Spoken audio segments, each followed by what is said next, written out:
ఇంట్లో ఉన్న బంగారాన్ని విడిపించి ఆ రోజు ఆన్లైన్ రేటుకే మేము కొంటాం. Sharma gold company. అందరికీ నమస్కారం. Welcome to Suman TV. నేను మీ రమ్య. నవంబర్ మాసంలో నవంబర్ 15వ తారీఖు వరకు శని వక్రగతి ఉంది. దాని తర్వాత 16వ తారీఖు నుంచి రుజు మార్గంలోకి వెళ్తున్నాడు. దీనివల్ల నవంబర్ మాసంలో 12 రాష్ట్రాల వారికి ఎలాంటి ప్రభావం చూపిస్తుంది, వీరు ఎలాంటి పరిహారాలు చేసుకుంటే వారికి మంచి జరుగుతుంది, ఇవన్నీ తెలియజేయడానికి ఈరోజు మనతో పాటు ఉన్నారు ప్రముఖ జ్యోతిష్య పండితులు, అలాగే లలిత ఉపాసకులు బ్రహ్మశ్రీ నానాజీ పట్నాయక్ గారు. గురుగారిని అడిగి మనకున్న సందేహాలన్నీ నివృత్తి చేసుకుందాం. గురుగారు నమస్కారం. శ్రీమాత్రే నమః. గురుగారు, ఈ శని వక్రగతి వెళ్ళిపోయి రుజు మార్గంలోకి వెళ్తున్నాడు కాబట్టి మరి కర్కాటక రాశి వారికి ఎలా ఉండబోతుంది? కర్కాటకం వారికి చూసుకుంటే అమ్మా, అష్టమ శని అంటారు, తెలుసు కదా మీకు. అష్టమ శని సంచారం జరుగుతుంది. ఇది ఎప్పటి వరకు? మార్చ్ ఎండింగ్ వరకు ఉంటుంది. సో ఈ అష్టమ శని ప్రభావం ఏదైతే ఉందో దీనికి వీళ్ళకి ఏంటంటే, ఇక్కడ ప్రతిసారి అష్టమ శని అనగానే మనం వెంటనే బ్యాడ్ తీసుకోవడానికి వీల్లేదు. అష్టమ శని ఎందులో ఇబ్బంది ఇస్తాడు అంటే, కొంచెం మీరు సడన్గా తీసుకునే నిర్ణయాల వల్ల ఇబ్బందులు వస్తాయి. అంటే అక్కడ నేను తొందరపడి నిర్ణయం తీసుకున్నాను, ఏది నేను ఇట్లా నిర్ణయం తీసుకోకుండా ఉండాల్సింది, తొందరపడి అనవసరంగా ఇక్కడ ఈ తొందరపాటు తీసుకున్నాను అని అనిపిస్తుంది చూసారా, అలాంటివి అక్కడ కలుగుతుంటాయి అష్టమ శని ప్రభావంలో. సో అది మెయిన్గా చూసుకోవాలి. అంటే అన్ఎక్స్పెక్టెడ్గా ఎటువంటి నిర్ణయం తీసుకోకూడదు ఒకటి. రెండవది, ఆ నిర్ణయం జాబుకు సంబంధించింది కావచ్చు, సంతానానికి సంబంధించింది కావచ్చు, ప్రేమ వ్యవహారాలకు సంబంధించింది కావచ్చు, షేర్ మార్కెట్కి సంబంధించినవి కావచ్చు, ఫ్రెండ్స్తో సంబంధించినటువంటివి కావచ్చు. అంటే జాబు, షేర్ మార్కెట్, ఫ్రెండ్స్, ప్రేమ వ్యవహారాలు, క్రియేటివ్ రిలేటెడ్గా సినిమా ఫీల్డ్కి సంబంధించినవి, ఇవి ఈ నిర్ణయాలు తొందరపాటుగా తీసుకుంటాము. ఫస్ట్ ఇది గుర్తుపెట్టుకోవాలి, ఎందుకంటే అష్టమ స్థానం ఈజ్ అన్ఎక్స్పెక్టెడ్ థింగ్స్ అనమాట. Okay, right. ఇక్కడ మనము మరి లాభాలు కూడా ఉంటాయి కదా. ఎలాంటి లాభాలు ఉంటాయంటే, ఇక్కడ శని అష్టమంలో ఉన్నప్పుడు పర్టికులర్గా మీకు ప్రాపర్టీ లాభాన్ని ఇస్తాడు. ప్రాపర్టీ లాభం ఖచ్చితంగా ఇవ్వాల్సింది, అందులో ఎటువంటి సందేహం లేదు. అది వాహనం కావచ్చు, గృహం కావచ్చు, ఆభరణం కావచ్చు, ఏదైనా కానీ ఇస్తాడు. కాకపోతే ఈ అష్టమ శని జరిగేటప్పుడు ఏమవుతుందంటే, సర్వసాధారణంగా చాలామందికి హైయర్ ఎడ్యుకేషన్లో కొంత అంటే దాని మీద ఇంట్రెస్ట్ లేకపోవడము, దాని మీద పెద్దగా ఇంట్రెస్ట్ చూపించలేకపోవడము, సరిగ్గా ముందుకు వెళ్ళలేకపోవడము, ఇవి జరుగుతుంటాయి అన్నమాట. అయితే ఈ అష్టమ శని జరిగేటప్పుడు ఒకటే గుర్తుపెట్టుకోవాలి, అన్నీ స్లో డౌన్ అవుతుంటాయి, అన్ఎక్స్పెక్టెడ్ టర్న్స్ అవుతుంటాయి అని అర్థం చేసుకుని కాస్త శని భగవానుడి దగ్గర దీపారాధన చేయడము. ఈ ఎట్లాగో మనకి కార్తీక మాసం కాబట్టి కార్తీక మాసంలో కాస్త నూనె టెంపుల్స్లో ఇవ్వడం చేసినట్లయితే అన్ని విధాలా బాగుంటుంది. గురుగారు, మరి కొంతమందికి జాతక చక్రం ఉండదు, మరి అలాంటి వాళ్ళు ఈ శని స్ట్రైట్ గా వెళ్తున్నాడు కదా, సో వీరు ఎలాంటి పరిహారాలు చేసుకోవాలి? ఇక్కడ ఒకటేనమ్మా, జాతక చక్రం లేదు. ఒకటే అర్థం చేసుకోవాలి, మనకి ఎప్పుడైనా సరే పనులన్నీ ఆలస్యం అవుతున్నాయంటే ఎక్కడో సాటర్న్ ప్రభావం ఉందని చెప్తుంది శాస్త్రం.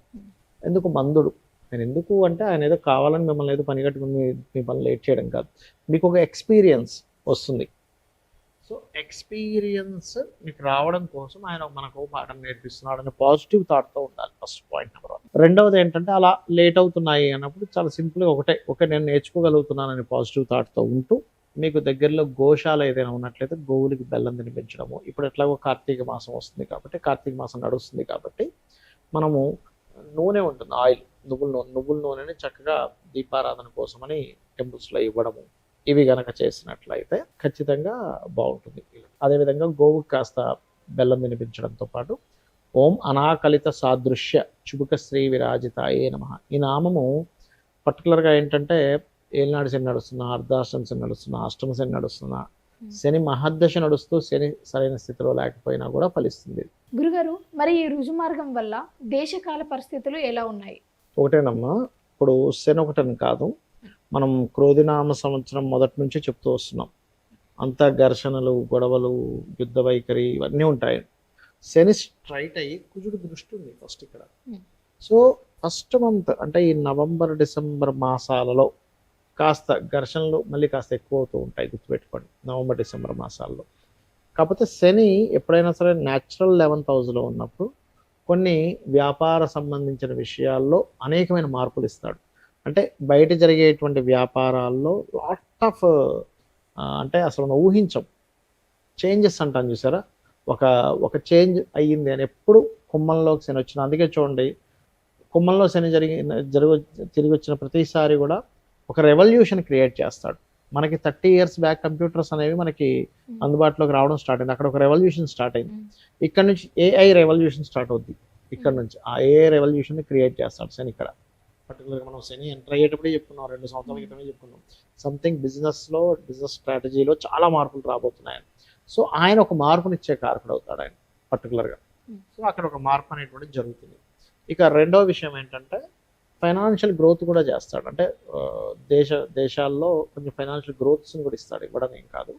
కాకపోతే ఏంటంటే ఇక్కడ మనం అర్థం చేసుకోవాల్సింది, ఈ క్రోధినామ సంవత్సరం అవడం వల్ల కొంచెం ఈ శని కుజులు వీక్షణల వల్ల, ఈ రవి కుజుల వీక్షణల వల్ల అనవసరమైన గొడవలు మనం ఆల్రెడీ చూస్తూనే ఉన్నాం. క్రోధినామ సంవత్సరం ప్రారంభంలోనే చెప్పుకున్నాం, ఈ క్రోధము అంటేనే అంతా గొడవలు ఉంటుంటాయని. కాస్త ఈ మే మాసం వరకు మాత్రం ఇవి కొంచెం కంటిన్యూ అవుతుంటాయి. బట్ నేను చెప్పేది ఒకటే, ఎవరికైతే ఎక్కువ స్ట్రెస్ ఉందో, ఎందుకంటే గోచారంలో ఏ గ్రహాలు ఎక్కడ సంచరిస్తుంటాయో దాని ప్రభావం ప్రతి జీవరాశి మీద పడుతూ ఉంటుంది. అటువంటప్పుడు వీళ్ళు చేయవలసింది ఏమిటంటే సింపుల్గా ఏం లేదు, నవగ్రహాల దగ్గరికి వెళ్ళి కుజుడు, రవి, శని, రాహుకేతు, ఈ 5 గ్రహాల దగ్గర దీపారాధన చేస్తుంటే మీకు ఎటువంటి నెగటివ్ ఎఫెక్ట్ అనేటువంటిది రాదు. అందులో ప్రధానంగా కుజ, శని, రాహుకేతువులకైతే ఆ 4 గ్రహాలకైతే ఖచ్చితంగా చేసుకోవాలి. ఈ పరిహారం మంచిగా పనిచేస్తుంది, ఖచ్చితంగా ఫలిస్తుంది ఈ పరిహారము. అయితే ఇక్కడ ఏంటంటే మీరు ఎప్పుడు కూడా ఒక శని భగవాన్ దగ్గరికి వెళ్ళి ఒక చేస్తున్నారు అనుకోండి, నన్ను వదిలేయాలనే భావంతో చేయకూడదు. స్వామి నీ అనుగ్రహం బాగుండాలి. వదిలేయమంటే ఎలా ఉంటుందంటే, శనే మనకు ఆయుష్ని ఇచ్చే కారకుడు అమ్మ, వర్క్నిచ్చే కారకుడు, వ్యాపారాల్లో లాభాన్ని ఇచ్చే కారకుడు. వదిలేస్తే అవి కూడా పోతాయి. ఇప్పుడు మనకి ఎగ్జాంపుల్ సూర్యకాంతి ఎక్కువ పడుతుంది, సూర్యుడే ఉండకూడదు అనుకోకూడదు, గొడుగు వేసుకోవాలి. సూర్యుడు వద్దనుకుంటే అట్లా మనం గొడుగు వేసుకోవాలి, అంతే. అర్థమైందా? అట్లా ఏంటంటే శని భగవానుడు మనకి ఆయుష్ని ఇవ్వాలన్న ఆయనే. ఒక జన్మజాతకంలో ఎన్ని యోగాలున్నా ఆయుష్ లేకపోతే వేస్ట్, వర్క్ లేకపోతే వేస్ట్. పని లేదనుకోండి ఏం చేస్తాం చెప్పండి, కెరియర్ లేదు, బిజినెస్ లేదు, మనం అసలు గుర్తింపు ఉండదు మనిషికి. సో బిజినెస్ కానీ కెరియర్ కానీ ఆయుష్ కానీ ఇచ్చేది మెయిన్గా వీళ్ళే, శని భగవానుడు. అందుకని ఏంటంటే మనం కరెక్ట్ కర్మలు చేస్తున్నాం అనుకోండి, ఆయన కరెక్ట్ రిజల్ట్స్ ఇస్తాడు. అది పూర్వజన్మలో కాదు, ఈ జన్మలో కూడా మనం అందరం ఏమనుకుంటామంటే ఏంటో నాకు రావట్లేదు, ఎంత కరెక్ట్గా ఉన్నా అనుకుంటాం. కానీ అదేం కాదు, కరెక్ట్గా ఉన్నవాడికి ఎప్పుడైనా విజయం ఉంటుంది. ఏదో అడ్డదారుల్లో వెళ్ళేవాడికి ఆ రోజుకి ఏదో విజయం ఉంటుంది, కానీ లాంగ్ టర్మ్లో బ్యాడ్ ఎఫెక్ట్ అనేటువంటిది ఖచ్చితంగా ఉంటుంది. కాబట్టి నేను ఒకటే చెప్తాను, మీరు ఏనాడు శని, అర్ధాష్టమి శని, అష్టమి శని నడిచేటువంటి వారికి ఒకటే చెప్తాను ఏంటంటే, మధ్యాహ్నం పూట నిద్రపోకండి, కాస్త వాకింగ్, జాగింగ్, ఎక్సర్సైజెస్ లాంటివి చేయండి. నిద్రపోయారంటే ప్రభావం ఎక్కువగా ఉంటుంది. ఒక పని 4 సార్లు అవుతుంటే ఓకే నాకు నేర్చుకునే అవకాశం వస్తుంది అనుకోండి, కాస్త నూనె లాంటి దానం ఇవ్వండి, గోవులకి బెల్లం తినిపించండి, ఓం అనాకలిత సాదృశ్య చుబుక శ్రీ విరాజితాయ నమః చేసుకోండి. రావి చెట్టు చుట్టూ కానీ, ఆంజనేయ స్వామి చుట్టూ కానీ, లక్ష్మీనరసింహస్వామి ఆరాధన కానీ, అంటే ఈ టెంపుల్స్కి వెళ్ళి ప్రదక్షిణం చేయండి. ఖచ్చితంగా ఏమవుతుందంటే అక్కడ నుంచి వీళ్ళకి చేంజ్ 100% చూస్తారు. మీరు నేను చెప్పినవి పాటించక ముందు లైఫ్ స్టైల్కి, నేను చెప్పినవి పాటించిన తర్వాత ఉండే లైఫ్ స్టైల్కి మీరు కళ్ళ కట్టినట్టు చూస్తారు. అంటే అప్పటి వరకు అసలు దేనికోసం బ్రతుకుతున్నామా ఏమిటిది అనుకునేటువంటి ఒక నిరుత్సాహంలో ఉన్నటువంటి వ్యక్తి అక్కడి నుంచి ఉత్సాహం అనేటువంటిది 100% పెరుగుతుంది. గురుగారు, ఈ రాశి వారికి ఎలా ఉండబోతుంది, ఎలాంటి పరిహారాలు చేసుకుంటే మంచి జరుగుతుంది, ఇవన్నీ కూడా చాలా స్పష్టంగా తెలియజేశారు. మీకు నా ధన్యవాదాలు. శ్రీమాత్రే నమః.